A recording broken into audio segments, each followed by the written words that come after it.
By the way, if you're looking to earn yourself this new and exclusive emblem, you can do so by gifting a sub to my Twitch channel at twitch.tv/llama2 during the Guardian Games event. Right, hello guys, welcome back. When it comes to endgame hunter builds, a lot of the time most people default to Gifted Conviction as it offers a wide range of benefits like easy access to Jolt and free damage resistance. But what if I told you there was another build that offered the same benefits, if not more, using a different exotic with better abilities and weapons that is so strong it even allows you to solo Grandmaster Nightfalls, which by the way is exactly the gameplay you're seeing right now. This build right here is what I'm going to be sharing with you today, and once you put it on, you'll be able to launch straight into any endgame activity like Grandmaster Nightfalls, solo Lost Sectors, or Master Raids without a care in the world and absolutely dominate. Getting right into it, today's build is going to revolve around the Radiant Dance Machine's exotic boots, more specifically because of the awesome rework they received in Episode Heresy. The new version of its main perk, the Dance, reads like so: moderately increases airborne effectiveness and hip-fire mobility, range, and accuracy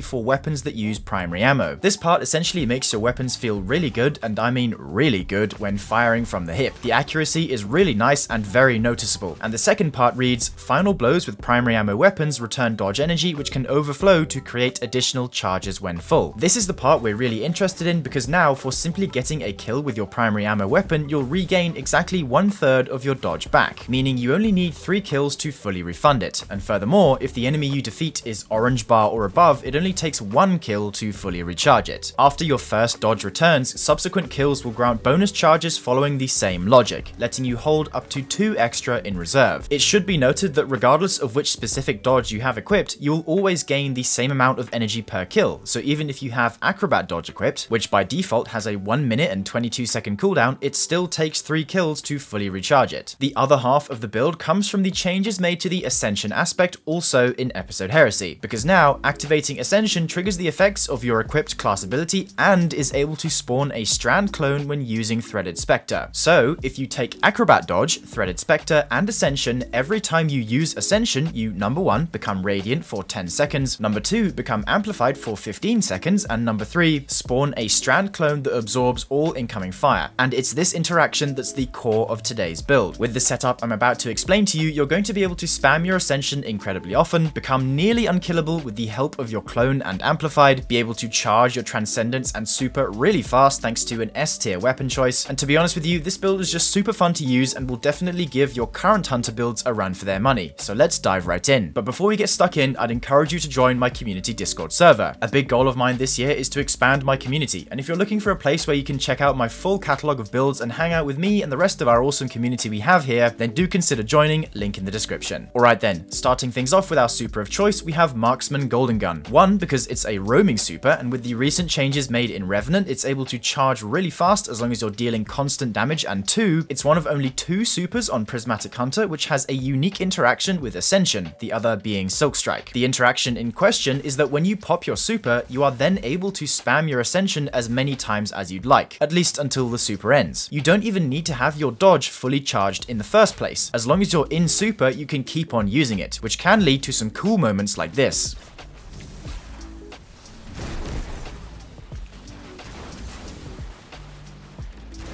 Also, Golden Gun benefits from Radiant, raising its damage per shot by 20%, and because we're using Acrobat Dodge, with this tech you can always guarantee you'll have Radiant each time you pop it. For the melee ability, we're taking Withering Blade, as it's a great way to build your Dark Energy for Transcendence, and then for our grenade we're taking the Swarm Grenade. Though you could swap this for any other grenade of your choice, it doesn't matter too much in this case. As for our aspects, we've already talked about why we need both Threaded Spectre and Ascension, but I do want to add a few more details that you ought to know. For starters, in Episode Heresy, the PvE damage resistance of Threaded Spectre was raised from 40% to now 70%, which just means it's going to stay active in the field for longer, and second, 2 major changes were made to the amplified keyword where it now grants you a constant 15% damage resistance while active, and also enemies now find it harder to target you while you have it, similar to how the Manticore's Catalyst works. So when you use your Ascension, you're now spawning a clone which absorbs all enemy fire, gain a 15% damage resist, become Radiant, and make it so it's harder for enemies enemies to hit you, which is a pretty nice stack of bonuses for simply pressing one button. Also, your clones do have physical hitboxes, meaning you can stand on top of them if you really like, which by the way, you totally should. Okay then, now let's talk fragments, and to start things off we have Facet of Dawn. This fragment is going to make it so powered melee hits make you radiant, and while this is only for 4 seconds by default, we can proc this twice because Withering Blade comes with 2 charges, but also, while we are Transcendent, we're going to be able to spam them a lot more often. And by the way, Radiant is now a 20% damage bonus. Up next, we're taking Facet of Solitude. This fragment states that landing rapid precision hits emits a severing blast from the target, and while Transcendent, the severing blast is bigger. This fragment is more of a general survivability assistant, since by default Sever is a 40% reduction to enemy outgoing damage. However, you can improve this by slotting a specific artifact perk, but more on this later. For now, just know that it's a nice tool to keep you alive in tougher content. Next, we're taking Facet of Purpose, which is going to make it so collecting an Orb of Power grants either Bolt Charge, Restoration, Frost Armor, Woven Mail, or Void Overshield for 5 seconds based on the damage type of your super. And because we have Golden Gun, a solar super, we're going to be proccing Restoration ×1 from collecting said orbs. This fragment is excellent for survivability and generally a must-pick fragment for most, if not all, Prismatic builds. For our 5th fragment, we have Facet of Protection, which is going to provide a flat 15% damage resistance when near 3 or more enemies that also gets raised to 32% when surrounded and Transcendent. And with this build, we will be surrounded almost all the time, so it's quite important to have this fragment on to make sure we stay alive. Finally, our last fragment is going to be Facet of Grace. This fragment states that defeating targets with your kinetic weapons grants you bonus Transcendence energy, so all that's left now is to select a suitable kinetic weapon to top off the build, and it's here that the classic Kvostov 7GOX makes its grand appearance. If you've been a fan of the channel for a while now, you'll know that this is one of my favourite weapons of all time, and it just so happens that it's truly a perfect fit for today's build because for one, it's an exotic primary, so by default it generates the most amount of super energy through direct damage, and because Golden Gun is technically a roaming super, this effect indeed stacks with the roaming super energy buffs made in Revenant, and second, the same logic applies to your Transcendence meter, especially when Facet of Grace is slotted. Just take a look at both my super bar and Transcendence meter in this next clip.